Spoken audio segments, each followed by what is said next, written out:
Hey, I'm Jeff Keighley here in Boston to go behind the scenes to hear some untold stories about the making of Bioshock with Ken Levine and Sean Robertson.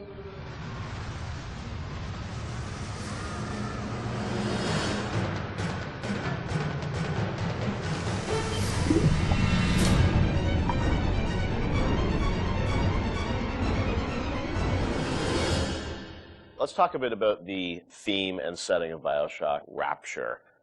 I think a lot of people, when they played the game for the first time, Ken, they wondered, how did you even dream up this place? And I know you said publicly before that part of the reason you what led you to Rapture was this idea of fully simulating a place. Tell us about that sort of idea and the frustrations you had with other games where you sort of hit a bound.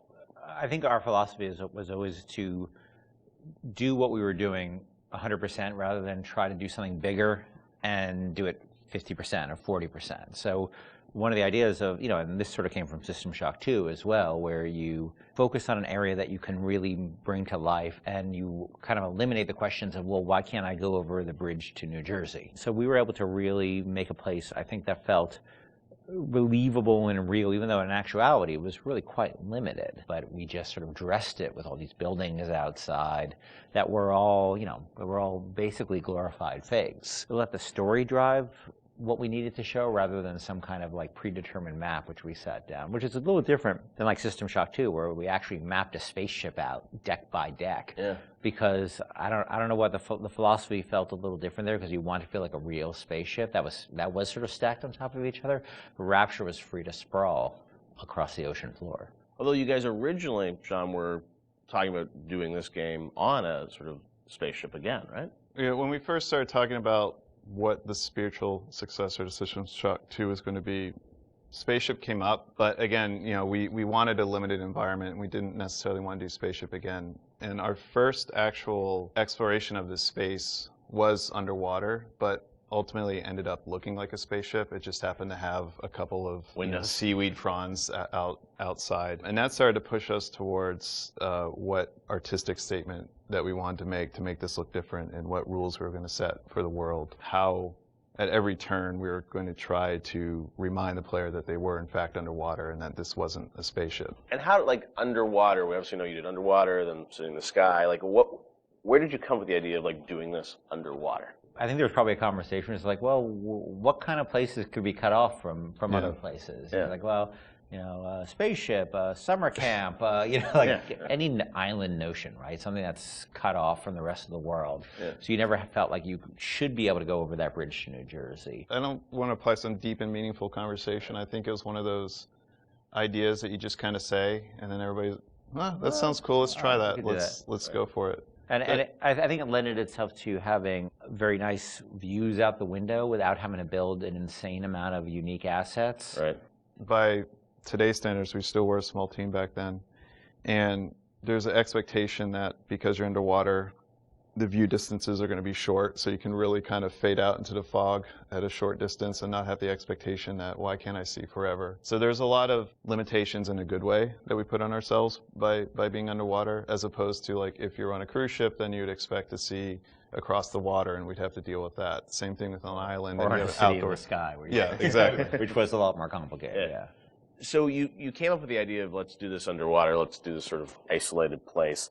Then you had to answer the question of, why would someone build this? Is that sort of how it worked, sort of order of operations? You then had to come up with a story to explain? Yeah, I think we wanted a very believable reason why they'd be there. Right. And sort of the necessary isolation of the place sort of led to, well, what kind of person would want to do this? And I wasn't even particularly aware of the sort of political implications of what I was reading, but I'd been reading, I had read The Fountainhead. Right. By Ayn Rand, and I mostly thought it was an interesting story. Like, I didn't realize that people were sort of basing their sort of political lives around it, because I wasn't that tuned in to that stuff at that point. And so, but I love the dialogue and the kind of speechifying in it, because you can see a video game character speaking with that kind of certainty and that kind of confident philosophy. It just seemed like a natural kind of thing to apply to this place. And so it just sort of all came together as a sort of who is the guy who would do this? Well, that character. He was sort of this amalgamation of characters from Ayn Rand's books and Ayn Rand herself. This sort of idealistic person who says, well, the only way to do this is to separate from the rest of the world. And that led to Andrew Ryan. I am Andrew Ryan, and I'm here to ask you a question. Is a man not entitled to the sweat of his brow? No, says the man in Washington, it belongs to the poor. No, says the man in the Vatican, it belongs to God. No, says the man in Moscow, it belongs to everyone. We knew from a technical standpoint that we wanted isolation. We also knew to sell it, we needed a compelling storyline, a backstory that why would this place exist? Otherwise, how are we going to make Rapture feel like it's lived in if we don't have the reason for it to be there? So once we decided on the underwater location and then the closed off spaces, that objectivist story kind of came in and made the art stronger and made the level design stronger because we could feed back into that loop. And I think that's why we had to have sort of Andrew Ryan's pitch right at the beginning of the game. We wanted people to understand why somebody would go there. And so he makes this very personal one-to-one pitch to the gamer, but also that was the pitch he'd make to people, which was, there's a place that you can be free of all these things, where you can not be sort of put upon by the government and not be afraid of nuclear war and not be afraid of all these other things that will plague you on the surface.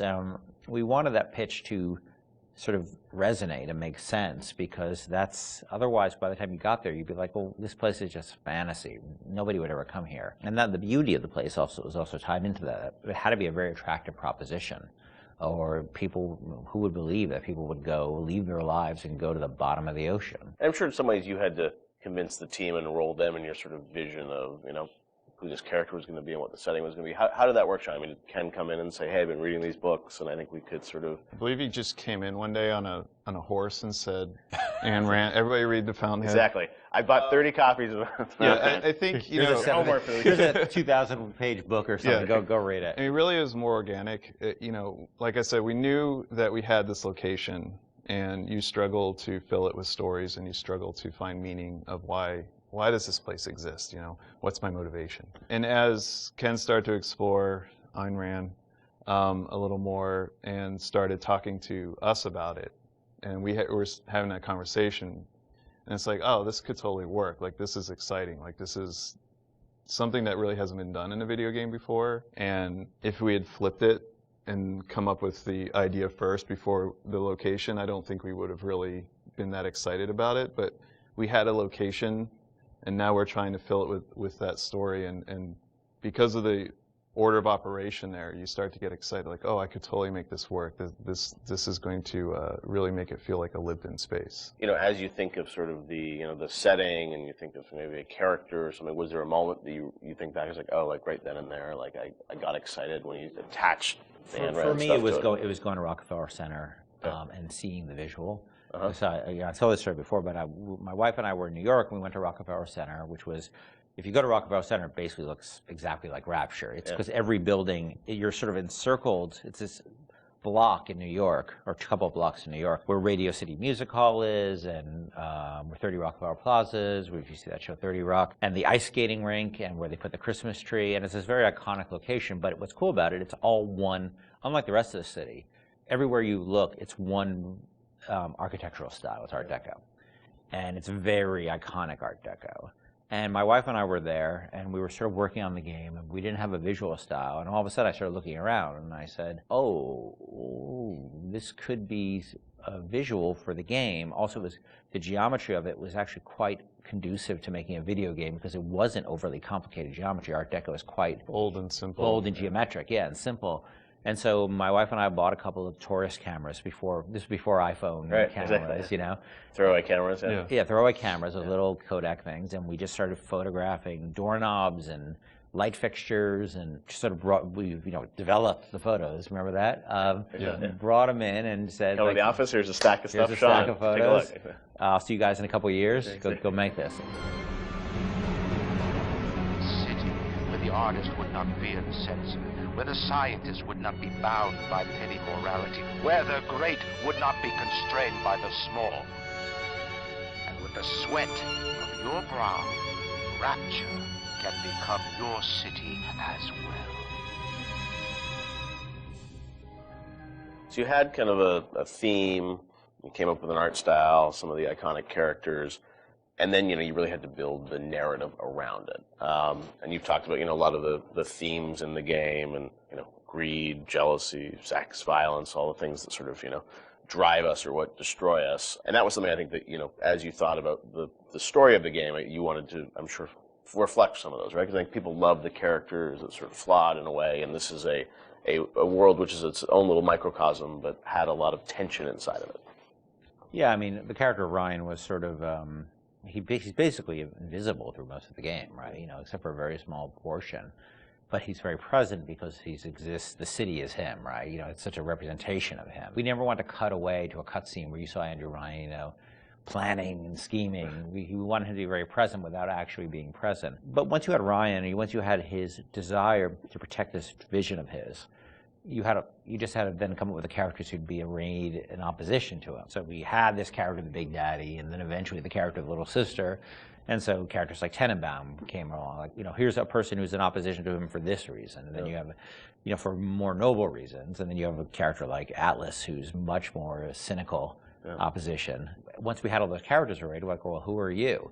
And, you ended up being a sort of, a pawn in the middle of all this opposition to Ryan. We just kept kind of homing in on that theme and making sure that you weren't, eventually figuring out that you couldn't just be here by an accident, that you're an integral part of this story, even though you don't know you're an integral part of this story. You think you're just there by happenstance.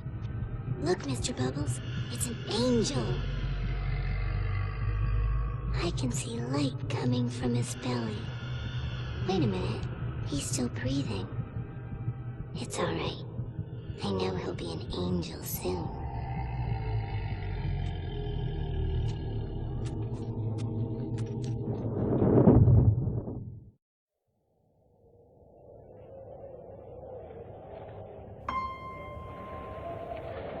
Bioshock was groundbreaking in many regards when it released in 2007, though fundamentally it shared many consistencies with Irrational's System Shock series. What elements of System Shock translated into Bioshock, and what was refined, altered, and innovated upon to create the world of Rapture? Let's take a look at the long road from System Shock to Bioshock.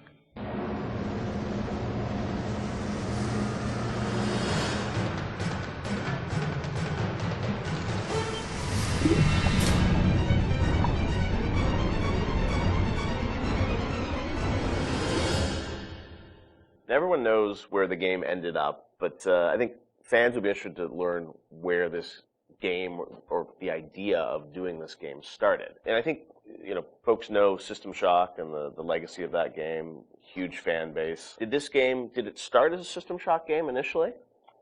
No, I mean, because we didn't have the rights to that, Yeah. right? We kind of felt that there was more game design to mine there. That it was sort of, we did that one game, and it was sort of the first game that really combined shooting and RPG. And it was a very small budget. It was a very small team, and it was the first game we had ever done. So we got pretty lucky, I think, in terms of how well it came out. But but the odds are sort of stacked against it. And the team, was really enthusiastic about doing a game like that. And time had evolved, and the team was much more. We had done a bunch of games together, and we were, we had a stable technology base, and we were like, okay, well, which System Shock 2 was not. I mean, that engine, no game had ever shipped on that engine. It was a very crude piece of technology. Most of us had never shipped a game at the time. So like, well, what if we had a stable technology base, and we had a team that was more experienced and more seasoned, and we had, an actual, like our director, and which we didn't really have on System Shock 2. What could we do? And so I think there was a lot of enthusiasm in the team to really try to do a more mature version of that kind of game.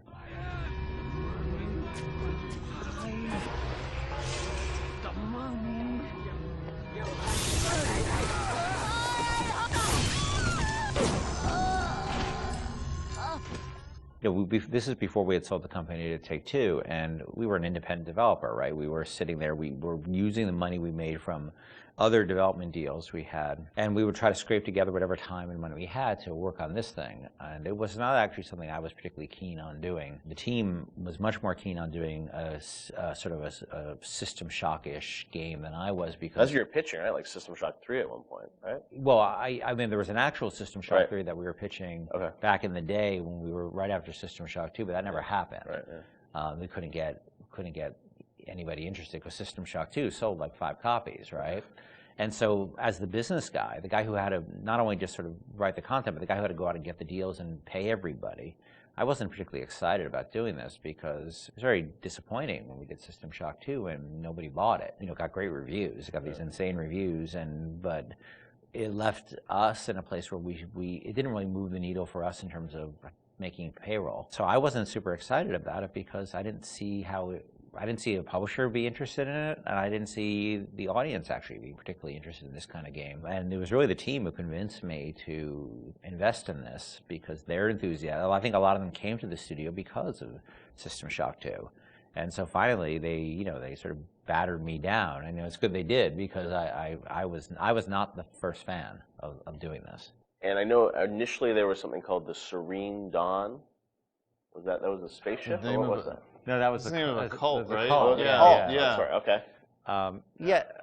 That one's, I think, been lost to the... If I remember correctly, Serene Dawn was a cult. You were playing as a deprogrammer that was infiltrating the cult, and your name happened to be Carlos Coelho, who was one of our programmers at the time. It's named after him, yeah. Then there was a story notion that I always really found interesting, which was that you have these cults, and you have sometimes people who they're these sort of characters who are really live on the edge of the gray morality, which is these guys who come in and essentially kidnap people out of these cults or rescue them, depending on how you look at it. Because what it really is, from a functional standpoint, it's a kidnapping, right? You're coming to an adult and you're saying, you're hired by their parents or whoever. And this was in the story, it was like a senator whose daughter joined one of these religious movements called the Serene Dawn, you said? Yeah, the Serene Dawn. And I always thought that was a really interesting tension of this hero who's basically a kidnapper and taking a young woman against her will out of the place that she was in. Now, you could also make the other argument that, well, she was not really there by her will. But there's a really interesting conversation that goes on there. I think there was actually a Kate Winslet movie, a Harvey Keitel, Kate Winslet movie, which dealt with a similar theme. Because usually you hear that story, these deprogrammers as a sort of heroic kind of notion. But I always thought there's something interesting about agency going on there, and about are people entitled to make bad mistakes, or is it a bad mistake? It all depends on the person. And I'm not a fan of religious cults or religion in general, but there seemed to be an interesting discussion of freedom there and independent decision making. And I thought that idea was cool, and that was sort of the basis of it for a while. But it was really mostly for the purpose of we needed something to go out and pitch to publishers, and so we know we didn't have a ton of time to really develop it. So that sounded like, all right, this will do for now. And was that pre-Underwater City? I mean, this was just like an idea for a story. We may have stepped away from that to do the cult thing, but then we went back to the underwater. No, we had that one room, remember? We had the one World War II room with the roaches on the ground and like these weird test tube things that you could walk around. I don't know where that fell. It could have been underwater. There was no windows. The thing is, we were a small business, right? And we were trying to figure out a way to sell this thing with spending the least amount of money, because we didn't have any money. We don't have a pot to piss in. So we would do this demo. That was one room basically, just to show. And I'd write up a document, and we'd take it around. And I'd fly around the country, be like, "Here's our room." It was a different time, And we had just come off of SWAT 4. One of the advantages we had is that we were so familiar with that engine at that point that we could really start cranking through, small rooms and lighting and making things look good. So I took it on the road to sell it to somebody, and nobody cared. We'd go to a publisher, and look, they have to make money, right? And then we'd say, oh, it's sort of a spiritual successor to System Shock 2, and they'd be like, well, how did that sell? And I'd be like, my mom likes it, and they would be like, well, we can't, and usually we'd be talking to a fan. A lot of executives, like sort of junior executives, were fans of System Shock, and they'd go to their boss and they'd be super excited, and their boss would open up, their Excel spreadsheet and be like, no, we can't do this. And I think the pitch probably evolved as we kept trying different permutations trying to sell, but we were also out there trying to sell like 2 or 3 other things at the time. We had a pitch for a game called Monster Island, and well, our SWAT 5 pitch was Zombie SWAT. Yeah, we had just come off of SWAT 4, which is like hardcore tactical, and we decided they wanted us to do another SWAT, and we didn't really want to do another hardcore tactical game, so we're like, what if we added zombies to SWAT? Like, you're a SWAT team that fights zombies and werewolves. That sounds awesome. And it was like, no, it doesn't. And this is before, before zombies were a thing. Yeah. And so we came up with this thing called Division 9. Division 9, yeah. That probably would have been even a bigger financial success than Bioshock. Wow. But we couldn't get anybody interested in it. We didn't have enough werewolves in the demo, I think. We had 0 werewolves in the demo. Yeah, we were going to have werewolves, weren't we? Werewolves and vampires. That was the whole, really? Yeah, werewolves, the whole, vampires, like, zombies? just throw it all the Universal Studios monsters from like... Oh, wow. Yeah. So what happened is we couldn't sell it, but we were always sort of independent-minded. And so I said, well, what if we sort of did this in reverse? Instead of getting a publisher first and then doing a press tour on it, what if we sort of did the press first? Yeah. And we called up a guy, Andrew Park, who was at GameSpot at the time, who was a fan of System Shock 2 and a great guy. And I said, well, will you come out and look at this thing we're doing and write a story on it? And he's like, sure. And Andrew flew out, and we showed him what we had, which is this very, very rudimentary thing about an underwater base. And he wrote up an article and sort of featured as like, this is the spiritual successor to System Shock 2. And the next day, the phone started ringing from publishers who now all of a sudden saw the article was getting all this pickup and all these comments, and people were excited. And that really, I think, put it over the top in terms of being able to sell it, even though it was not Bioshock at that point. It was called Bioshock, but it was not Bioshock. There would have been I don't think there would have been a game. We never would have sold it without Andrew coming out doing that. My belly's full of angel's blood.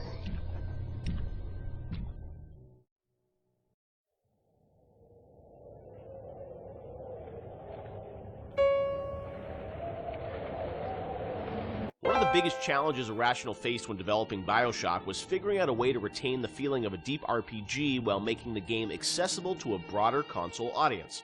Ultimately, the team succeeded in creating an intricate system of weapon and character upgrades that gave the player choice and customization while keeping the gameplay fast, lean, and engaging.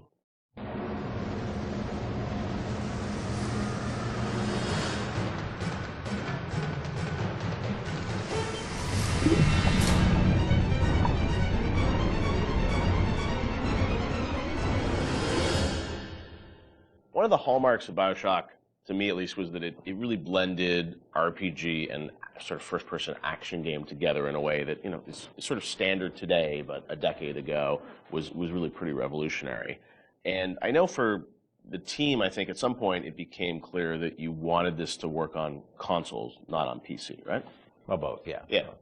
But so the idea of, doing a console game and a PC game, and doing something that sort of felt like a shooter but had much more depth. And I know in some of the early design docs you talked about sort of creating an FPS plus versus an RPG light. What was the difference in your mind between those two?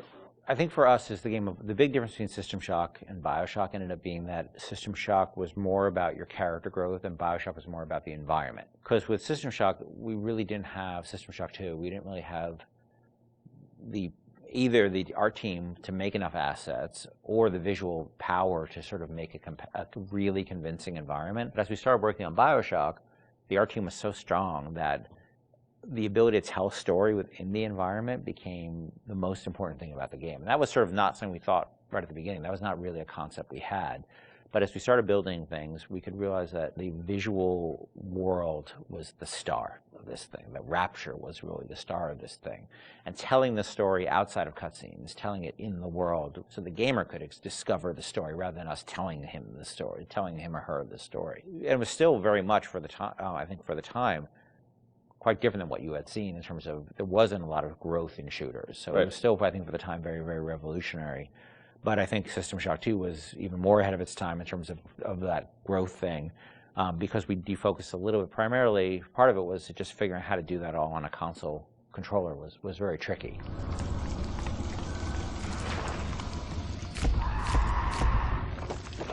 No, I remember even the early demos, when people like, you see a plasma, you see like a upgraded weapon, people are like, oh, I've never seen that before in a shooter. And that was, when you were coming out of the sort of, the Quake, Doom, Half-Life, where it's like you have, 8 weapons on the keyboard and you sort of knew what they were and they weren't going to change. Yeah. Sean, was that something that, from a sort of creative standpoint, was it always clear that that was something you guys wanted to do, or it evolved over time because you wanted to have more depth in the game? I mean, it certainly evolved over time, and each upgrade path was slightly had its own unique challenges. Like certainly upgrading the weapons, you had to design a base weapon that didn't feel like crap, still felt like something that you wanted to use, but then the ability to add the upgrades to that, and each of the upgrades can come in any order, so you have to be aware that this, parts A, B, and C could come in at any different time to upgrade the weapon. In a first-person shooter, that's your star. That's the thing that you're seeing all the time. When it comes to other things, plasmids, things that are, Tonics. Tonics, yes, sorry. It's been a while. Come on, Sean. I know, it's 10 years. Those things were more offloaded to machines that you would then have to interact with, so you're not carrying the inventory around with you. But each of these decisions on how we're going to upgrade the player, it wasn't like a mouse and keyboard. Okay, we can just use the mouse, and you have all these buttons at your disposal. You could arbitrarily point at a part of the screen really easily, which you could do in System Shock too. Yeah, so we certainly learned trial by fire when we were trying to adapt these things to the console at the time. Yeah, and like having different ammo types and stuff like that. Like we went through numerous iterations of the interface to make it. Like we had the first times we sort of put the interface into play. It was very obtuse and very tricky to get your head around, and we just kept working on it and working on it and working on it because you want to feel like second nature. But we spent a lot of time on that.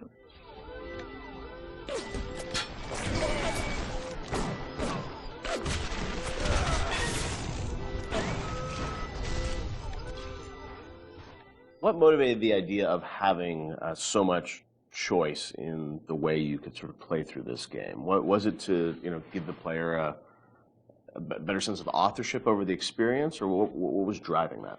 I've always liked the idea of giving the player a lot of agency in terms of their play style and experimenting with the play style and trying different things and seeing what worked and didn't work and interacting with the environment. The notion that it's sort of a playground that you get to play around with and imprint your own desire on was great, because I think we were more skeptical about being able to do that with story at the time. In fact, so much to the point where that became almost like a joke. That becomes the meta joke of the game, of how little agency you have in your story. But agency in terms of how you play the experience and how you load out your weapons and how you interact with the environment, as compared to most shooters at the time, where basically like you can shoot them with the shotgun or shoot them with the the pistol. That was really important to us. So we spent a lot of time trying to make the world react in a way that you would expect and hope it to react when you tried something. Right. And some of those system or decisions we made about systems fed back into the narrative, like locking Adam behind Big Daddy and the little sister. Like you can't get Adam unless you deal with the Big Daddy, which then becomes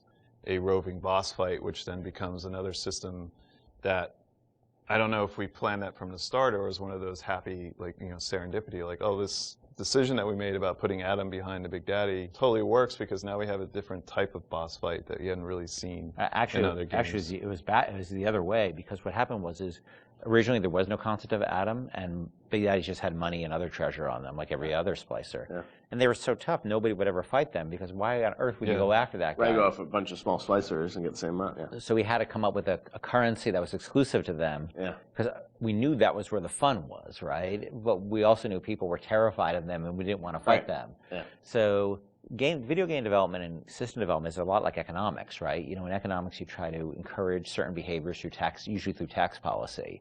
You want business growth, so you lower taxes on certain segments of the business economy, or you want to encourage, people to move into this area, so you make incentives to move in here. We had to make an incentive for players to fight the Big Daddy, and Adam became that incentive. And then once you had this Adam, then you had a new piece of narrative, which they could then incorporate back into the story. Yeah.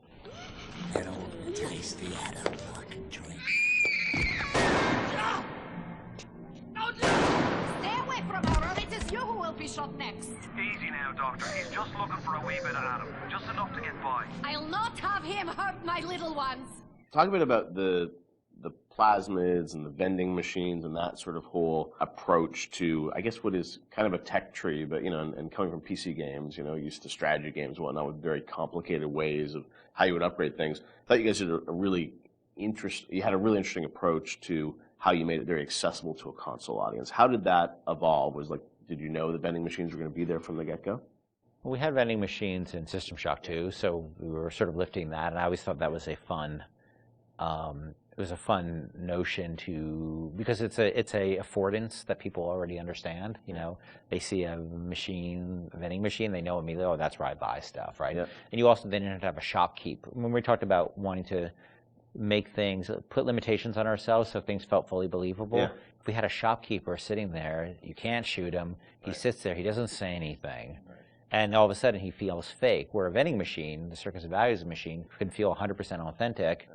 Despite the fact that it's selling like ammo and stuff like that, which is, But in an objectivist society where you don't have rules and regulations on that type of thing, it feeds back into the narrative. But you don't then break the fiction at all by having these characters who sort of don't really live and breathe in the world. So the vending machines became an important part of that. But we still want to give them character, and hence and so that clown image came from a piece of, that image is actually from like a fruit container or something from like the 1940s. Okay. And so we had a book of like royalty-free images, and I saw that image, and I'm like, let's put that clown on it, and we'll call it Circus of Values. And then, we wrote some lines for it, decided he'd be this sort of asshole clown, and then we hired the best actor in the world to play that part.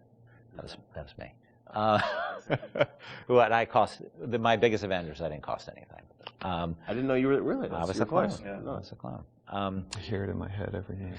My wife hates that voice. She hates that voice. You can give us a little of it right here. Welcome to the Circus of Values. She does not allow me to do that, so I'll do it outside of the house. Okay. But it allowed us to have something that felt very rich and very real while being very limited at the same time. Feel your cravings at the Circus of Values. And also, the plasmids and sort of the motif of sort of the videos and how you explain sort of what a plasmid was, that was a really fun way, I thought, to sort of explain that. Sean, how did you guys evolve that? Because it was a very artistic approach. I think those came on pretty late too, because we were developing all these systems, and you make the assumptions because you're dealing with them every day that the player who gets this game is going to understand what these systems are. And we always joke that you can't ship a developer with a game, or you can't expect somebody to have a README file for all of these things. Nobody's understanding what these plasmids are or how to use them. How do we present these to the audience in such a way that they're going to understand what it is fictionally and what it is functionally? It feels Rob Waters did a lot of the animations on those, and we sit down and we write out like a little 30-second commercial of what this thing is. And again, because going back to the narrative, this is what would happen in Rapture. People are trying to sell these things, so they would come up with commercials to explain why you need this. Using that as your framework, you can then come up with all of these little gags that people will remember that have a little personality to them. But I think ultimately in the end weren't that expensive to create because they're cheap. I think one of the most important things about it is we didn't want them to be long, and we didn't have a lot of budget for the art, so we have like a couple of frames of animation in them essentially. And so we had to figure out, how do we message how this thing works in like that? And that's what marketing is, right? It's how do you message how something works? And marketing and tutorializing are very similar things, right? You're trying to get a message across in a very brief period of time in a very snappy fashion. And I think that one of the things that I always felt about games is that tutorials are sort of death. And because they're usually like, you go into a scene and there's like a shooting range or something like that, and narratively they never really make sense either, and they're so boring. And so we always try to put a big burden on ourselves of how do we train people while not letting them know they're being trained, and brevity is really important to that. So we had a bunch of art constraints on that, which also led to a bunch of writing constraints, and so those things were like, I don't even know if they were 30 seconds. Yeah, they were really short. Yeah, like 15 seconds long. We had to explain a whole plasmid in that period of time, and I think that was a good exercise because it also made the game, it forced us to be concise and to really explain what this thing was like that. Throw objects at foes. You can even catch grenades and throw them back.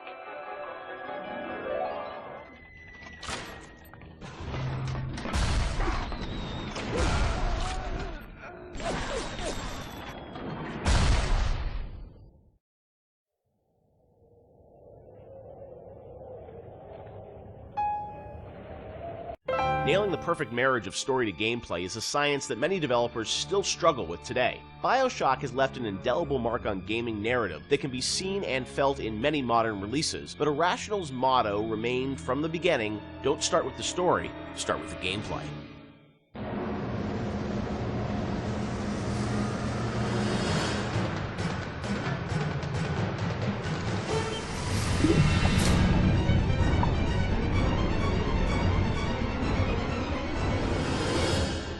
A lot of fans probably wonder about the process you go through in writing the story and the design for a game like Bioshock. You've talked about how it evolves over time and what eventually ships is very different than your initial vision.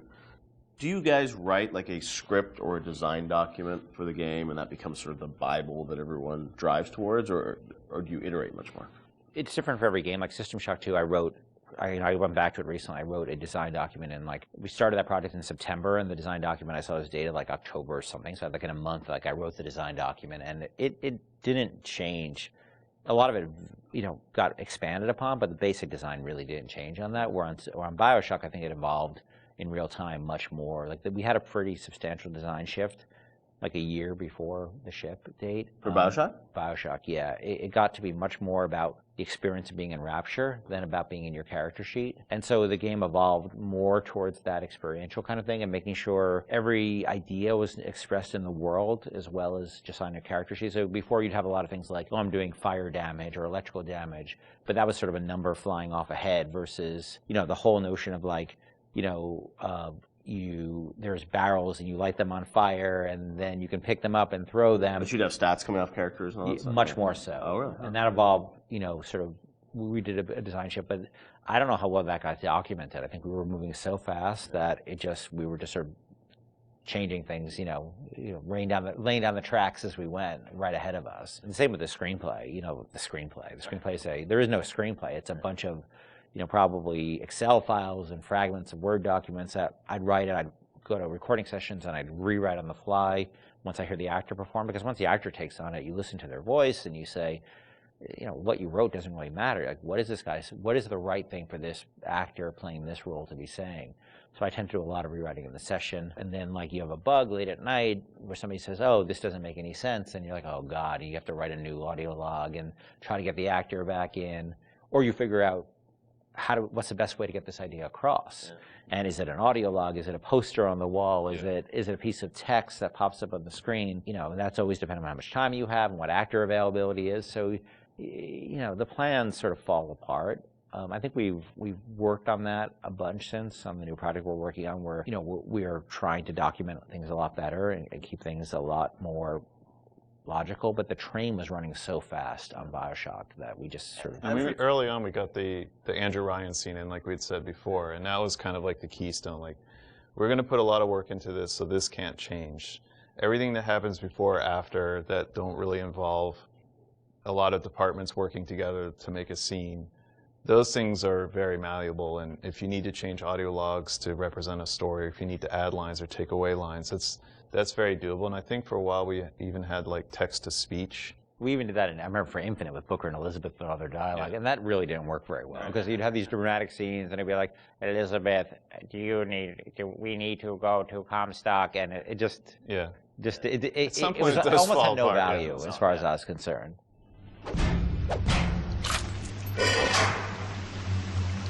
Atlas radioed on ahead.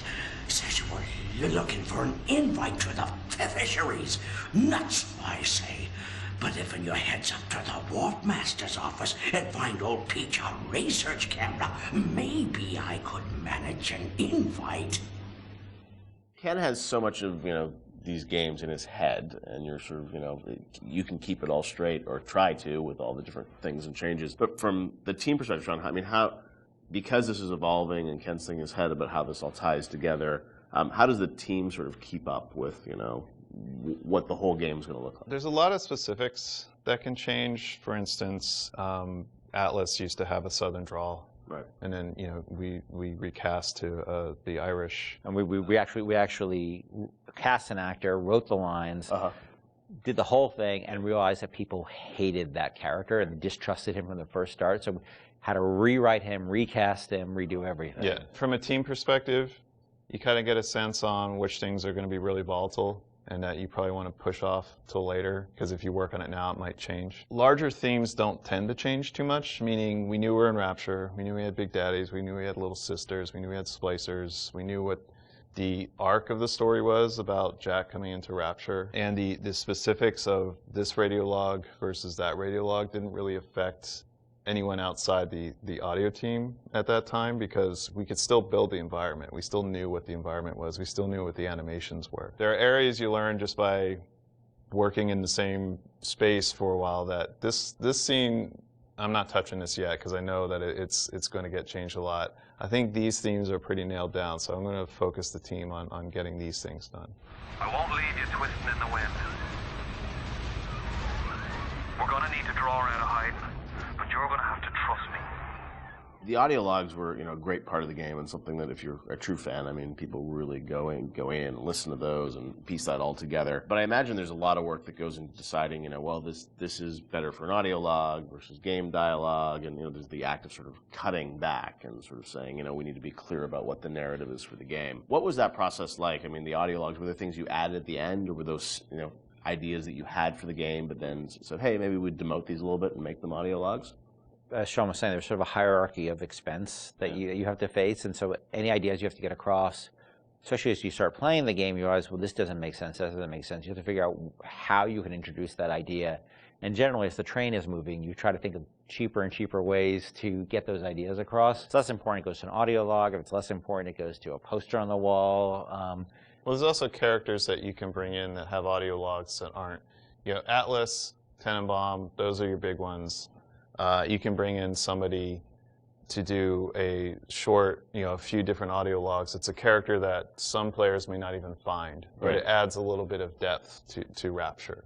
And it also, usually each character generally is about a certain idea, and we don't just sort of come up with characters like we have an idea problem that we need to solve, and so let's introduce a character who's this guy, and he will be the guy who sort of shepherds you through that idea. Julie, my dear, I am trying to run a business here. You want to spend time with my honeybees? Well, I'm going to have to start charging you for the pleasure. If I come out one more time and find you lolling out there amongst my hives, I'm grabbing my shotgun. As to your question, yes, my days in beekeeping school are a blur, but I do seem to remember something about that enzyme you keep blabbing on about. So as you're going through the game and, writing things, rewriting things, were there things with the original Bioshock that you've always been surprised that more people didn't pick up on, or was there something that, a connection to a character you thought was really going to resonate with people, which, didn't? Anything like that? No, it's the opposite.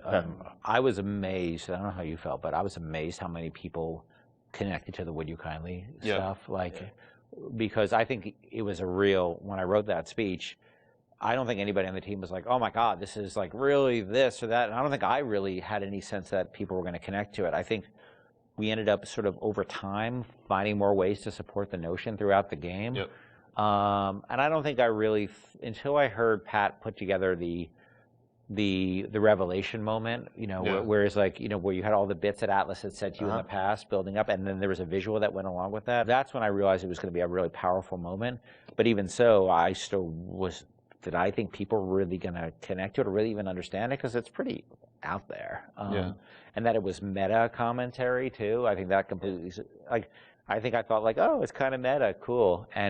But people connected to it in a much bigger way. Yeah, the choice to age and everything, and also just, being able to kind of roll back and think of all those other moments throughout the game. And so, a great revelation like that, they're few and far between in games where you sort of then you want to play it again, you're just like, oh, wow, really, that does all make sense, right? Yeah, I think as a team, we were definitely proud of what we had done. But up till that point, SWAT 4 was the biggest game that we worked on, and we had no expectation of that anybody would pick this up. Or even Bioshock cosplay. I remember the first cosplay I saw with the guy in the Big Daddy suit, and his little daughter was in the kitchen cabinet. I think that was the first one I saw. I was like, whoa, people know this stuff, that's insane. Yeah, people were building these outfits, and that only expanded with Infinite. I mean, that sort of went crazy with Infinite, with people cosplaying Elizabeth and Luteces and Booker. It meant a lot to people, and I don't think that's something we ever saw coming, and we're deeply grateful for it, because it's one thing to make a game and get good reviews and stuff like that. It's another thing to have things that people are having their weddings themed around it, and their tattoos and naming their children after characters. You can't plan for that, and I think the only way that could happen is if you just make something that you're deeply in love with and passionate about. I can say we were. It was something there's a lot of passion on the team about, but we didn't know people were going to take away what they did. Would you kindly? Would you kindly? Powerful phrase. Familiar phrase. Would you kindly? Would you kindly get this? Would you kindly find that? Would you kindly find that? Would you kindly find? Would you kindly get this? Would you kindly head to Ryan's office and kill the son of a bitch? Part of the challenge with that, though, is when people love fiction so much and they dive into every word written in every audio log and try and connect all the fiction, make sure it all makes sense. Are there any things from that game that you sort of look back and it's like, oh wow, like we didn't explain this and we should have, or things that fans have misinterpreted over the years? There are things we think that we did that should have or shouldn't have been in the game. Like I was never a fan of having two endings, and I think that's what the publisher was asking you to sort of have a. That was the one thing that 2K, and they were very hands off. That was the one thing they insisted on, and it's not something I really thought was a good idea, because they're still limited, even though they're multiple. They're still limited, and so that was something that we ended up doing. One of the endings was far better than the other one. I mean, there's no. It's clear that I was much more interested in the happier ending with the little sisters than I was with the nuclear submarine ending. I'm sure part of it was the idea that if this game is, if you're making a choice throughout it, I'm sure when some people are like, oh well, then it has to be a payoff, right? Right. Except the game was really about lack of of choice. About not being a choice. So that always struck me as a tension. That was weird, but look, at the end of the day, they were putting up a lot of money, and so I can't really complain. They weren't dictatorial at all during the development. So that was the one thing, but that's a game that I wouldn't have put the boss battle in, the final boss battle. Like we seem to end up doing that over and over and over again. Every time we start a project, I'm like, I'm never going to do that again. We're never going to do that again, and we end up doing it. Right. We're not good at boss battles, and that you're fighting that guy, and look, this is the naked dude. It just doesn't work. Totally makes sense. But and it works pretty well up till then, but then it doesn't. It just doesn't work. That boss battle's silly.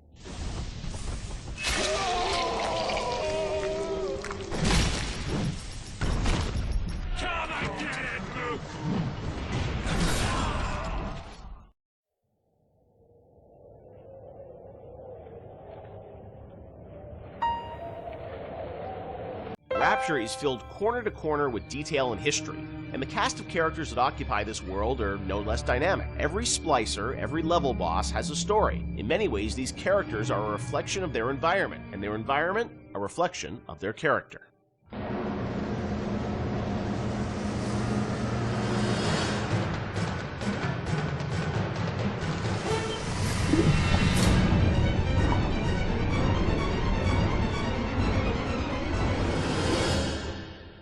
Let's talk about some of the characters in Bioshock. There's so many that fans love, and there are many Wikia pages about them. One thing that I think a lot of fans may not realize is you were telling stories with these characters, a decade ago. And technology today, as we saw in a game like Infinite, you can do amazing things with facial expressions and storytelling. Conveying that emotion that you did 10 years ago with limited technology was challenging. How hard was it back in the day to sort of, convey story in engine? We had such a small team that we had to show Tenenbaum or Atlas. They were just splicer models, right? Yeah. Tenenbaum was Ladysmith, which is there's a reason that she's in shadow behind glass, and it's not to be dramatic. It's because we couldn't afford to build another. Really? Yeah. So just something as simple as that, like you couldn't afford to build a model. We didn't have the we had a few character models in the game. There's maybe 8 or 9 character models. Really? Yeah.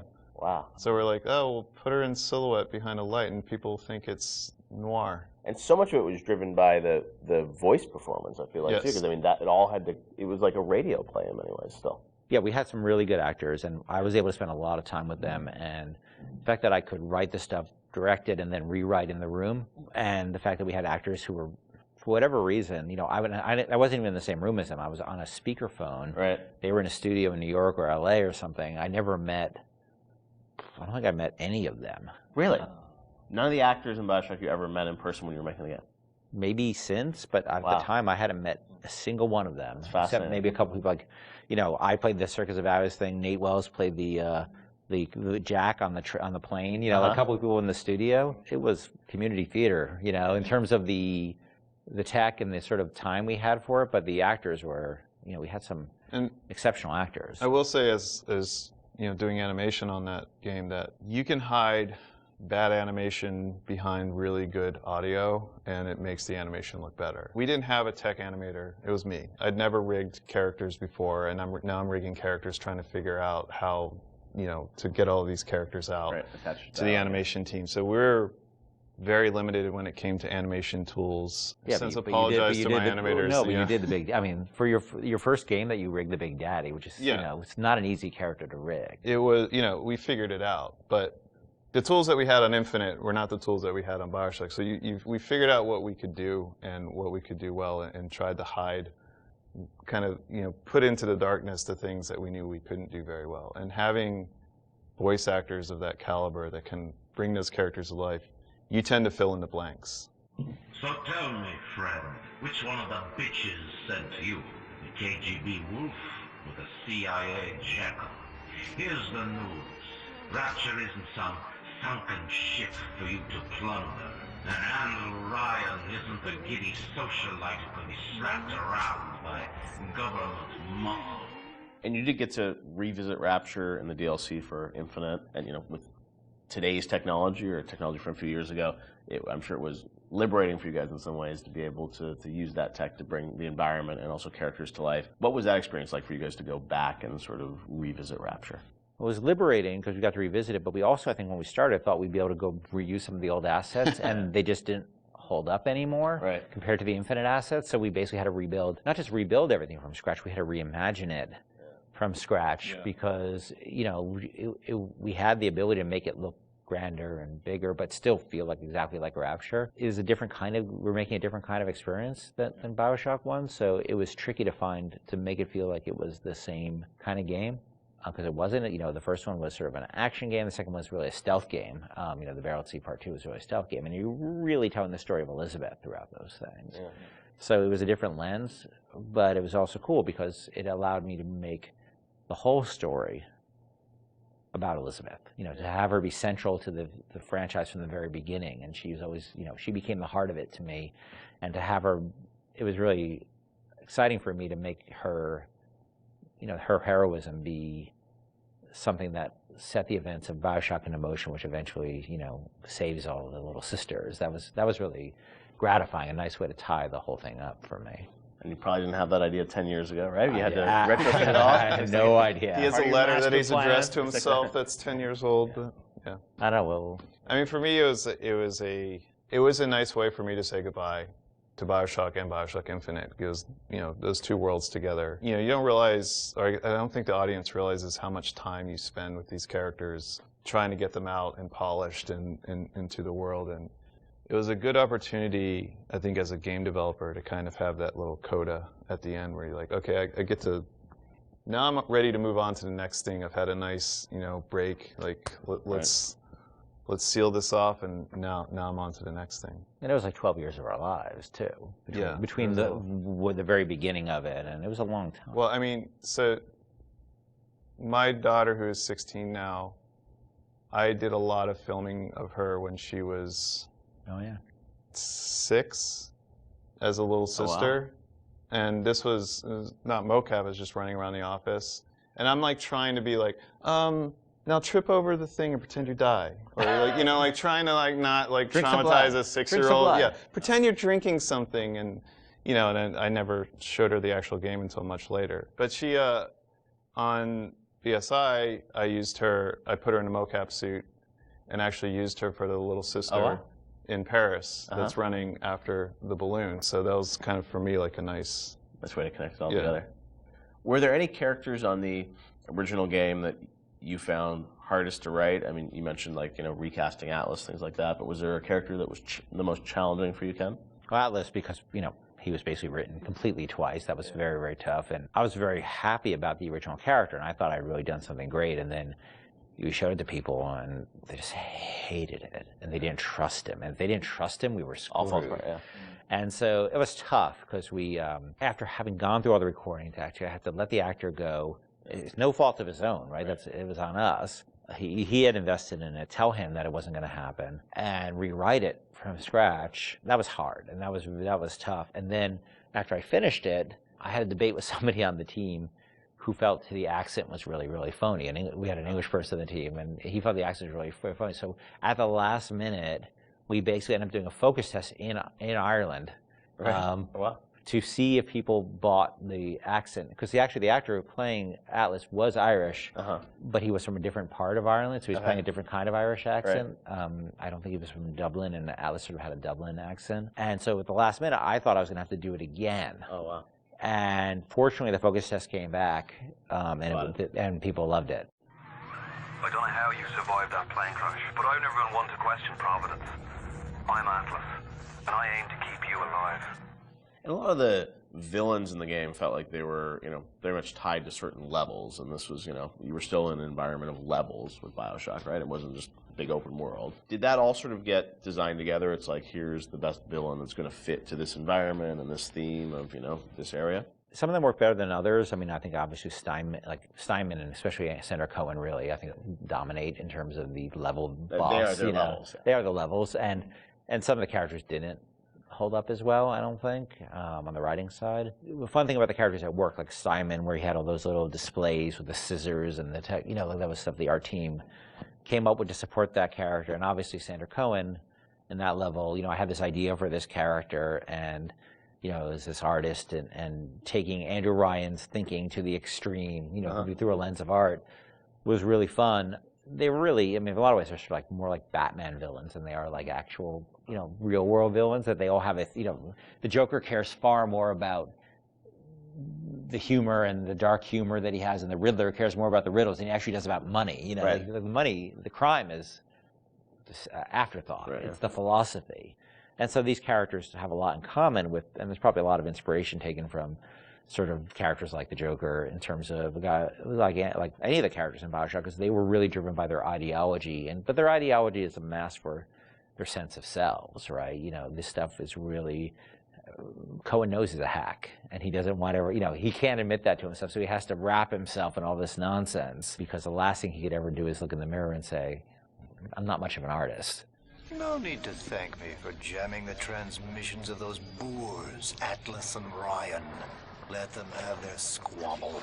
The artist, yes, the artist knows there is richer earth to till.